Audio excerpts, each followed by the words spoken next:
I recently updated my Google Pixel 3a smartphone to the newer Google Pixel 4a.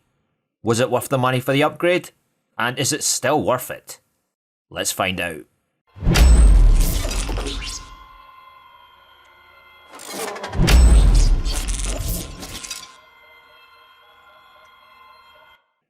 On paper, there are noticeable improvements over the previous model. The screen is larger. It's a 5.8-inch OLED display with full HD Plus resolution, compared to the Pixel 3a's 5.6-inch OLED display with a full HD Plus resolution. A quad-core Snapdragon 730G with 6GB of RAM. The previous Pixel phone had 4GB of RAM. The internal storage is 128GB. That is also up from 64GB from the Pixel 3a. As for the camera, the selfie camera is the same as the Pixel 3a, 8 megapixels. The rear camera is 12.2 megapixels, again like the Pixel 3a. Finally, it has a 31 mAh battery, a small improvement over the Pixel 3a. The camera is a great selling point for the phone.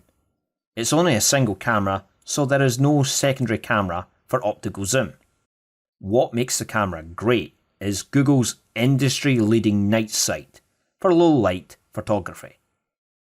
The design is very similar to the previous model, taking the design of the Pixel 3a and expanding the screen to fill in the front of the device. The Pixel 4a is smaller in your hands than the previous model, but includes a larger screen and a smaller body. I think the Pixel 4a is the smallest phone on the market in 2021. As Google Pixel phones are made from Google themselves, we get a stock Android experience, with up-to-date software updates from Google HQ. My Pixel 4a shipped with Android 11 and comes with 3 years of operating systems and security updates. It is worth to mention Apple does have a 5-year support for iPhones. The Pixel 4a is priced at $350, which is £50 cheaper than the Pixel 3a. For a price comparison, the mid-range smartphone from Apple, the iPhone CE, will set you back £400. The iPhone CE does not include an OLED display, only an LCD. For a mid-range phone, and the features it offers, this price is pretty good for what is included. There is a lot to like with this phone. Great camera, great screen, old school headphone socket, decent battery life, and good software and update support. It's also fairly inexpensive for what the smartphone offers. To get a stock Android experience with this level of features and software updates, you would have to pay more elsewhere.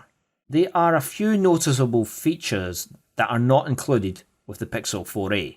It does not have 5G, no wireless charging, and no water resistance, which is a shame.